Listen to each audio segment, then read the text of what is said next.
The Kyiv ambassador is predicting that NATO will eventually send fighter jets to Ukraine.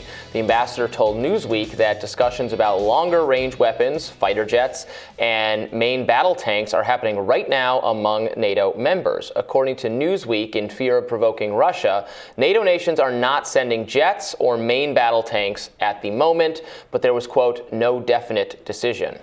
Meanwhile, Reuters is reporting that Ukraine will get anti-drone systems in the coming days.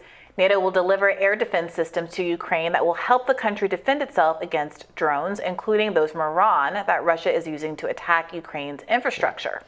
Well, at one point, does this become, then it's as if Ukraine is in NATO. If NATO is in fact defending Ukraine to that degree. Taking the idea of a proxy war to new heights, at a certain point, it just is the full-on conflict. Explosive new heights. Yeah, it is interesting that this is being thrown out kind of like this. Oh, we're not doing it yet, but it's not off the table.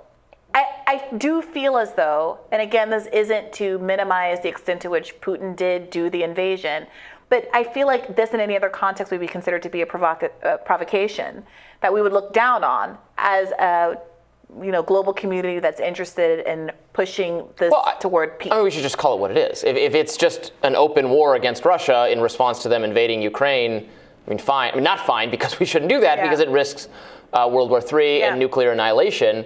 But that is what it's becoming at some point if we're just going to arm them to that. And I say we, it is more appropriate in my view, for European nations to, if they want to defend Ukraine, they're there, they're the neighbors of Ukraine. I don't think it's insane for them to have some concerns about Russia's expansion. Let them pay for it. They've been free riders on the U.S. defending the world tour for one of Trump's 80 years. Best points. Yeah, no, he's not wrong. He's called them out. Let them pay for it. So I don't necessarily hate the idea of Europe contributing to Ukraine's defense, but now fighter jets, tanks. And it's not entirely clear that all these European nations are uniformly on board. This is largely certainly not the people in all European nations. America's provocation. When we go back to the Maidan coup and the reporting we've had about the constant interference of the West in dissuading people away from negotiations with the Kremlin and all of these kinds of things. And you saw that moment that we talked about last week or the week before with Joe Biden standing next to the German official saying there are ways to blow up there are ways to prevent the Nord Stream pipeline coming into effect, and the Germans' interests being counter to America's interests there. There are tensions that are rising. And it's not clear that if it were just European countries, we would have gotten to this level of conflict in the first place. Yeah, I think that's a good question. Well, White House Real Clear Politics reporter Philip Wegman asked White House Press Secretary Karine Jean-Pierre about nuclear Armageddon. Let's watch that. Shifting to a different topic then, why is it that the president was talking about nuclear Armageddon behind closed doors to political donors 2 weeks ago, rather than speaking directly with the American people about that topic? Well, there was press, your colleagues, there were a few of your colleagues that were in the room. In Joe Biden's parlance, I'm going to call malarkey on that one.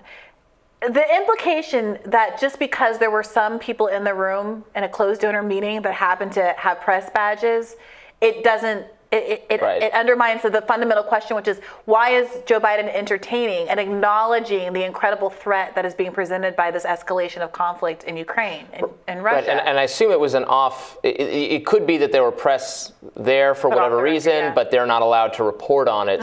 So that does not satisfy the question at all. Just because there's press there doesn't mean they're allowed to cover it or acknowledge it happened. There might be some rule. I'm sure you've been at events like that before. I have as well. It's very common for journalists to some kind of context to inform their reporting, but they can't actually report on the event itself. So that is not open to the press just because press were there. That's a really basic one. Look, it's concerning because it does speak to a broader minimization of the real threat of this conflict, which I think speaks to an acknowledgement, a tacit acknowledgement from the administration that if the public were fully considering what was at stake here, the political support for a conflict which has diminished political might be even might be even worse, might be even lower.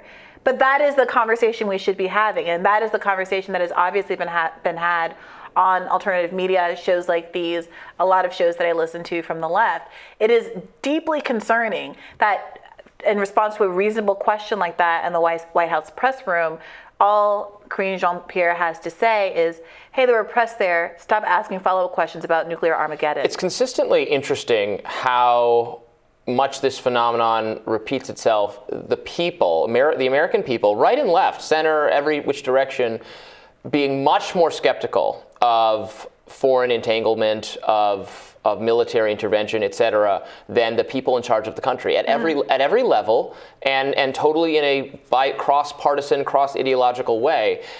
And so it would not surprise me at all that if that is, I think that it certainly is the case to some extent. The question is how great the extent is.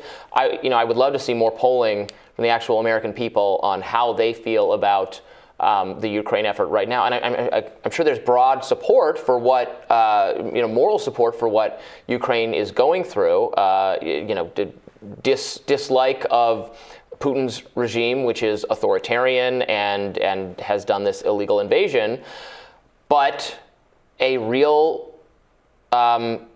concern also about how energy prices are affecting people in Europe, are affecting themselves, are affecting working people in this country. And, I would expect there to be the skepticism that you and I have, and that, again, I think a lot of people have, that whatever it takes, as long as it takes, here's a blank check, fill in the dollar amount you want for weapon systems and missiles, is not in keeping with the American public's view of what we should be doing. Yeah, I want to see those polls, but I want to see those polls after there's a round of questions about what it means for the Secretary of Defense to have come through Raytheon's revolving doors. Sure. I want the questions about the 20-odd members of Congress who are directly profiting from their defense investments from this war. I want to see questions about the direct link, as I talked about in my radar today, between fuel costs for Americans and the war in Ukraine. I want to see all of those questions, and then a follow-up about the how much Americans support this war, because there's an inconsistency here. We just talked in a different segment with Eric Levitz from New York Magazine about whether or not the painting protests in England were a good idea, throwing a canned soup at a Van Gogh to raise climate awareness. And the argument that he was making was that, at the end of the day, it's not popular to have a hard shift right now to the Green New Deal because people have these energy concerns. Well, people have energy concerns in America right now, and there is no entanglement of the conversation about whether or not we should be sending all of this aid to Ukraine and whether or not it's hurting people at the pump. The media whitewashes the conversation so that those things aren't being put in tension in the way that I think sometimes in bad faith, the idea that the Green New Deal is going to hurt working people is a contrast that people don't hesitate to make. Well, and I think it has to do with the interests that are running a lot of these media institutions. I mean, I would not advise pro-Ukrainian activists to throw soup at paintings either. I would say that's not a smart way to spread awareness of your cause.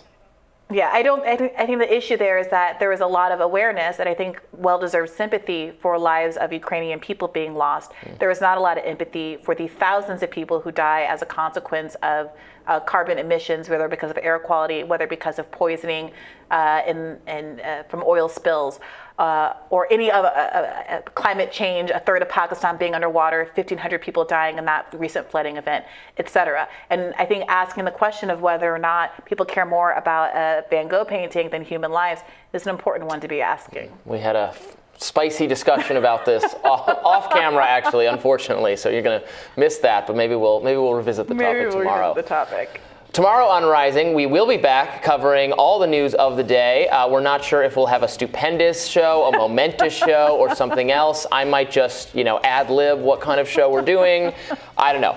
It'll be so exciting. You're really going to regret it if you don't tune in. All right, I'm looking forward to A Block. Be sure to like, share, and subscribe so you never miss any content. And for those of you who like to listen while on the go, we are now available anywhere you listen to podcasts. Take care. We'll see you tomorrow. See ya.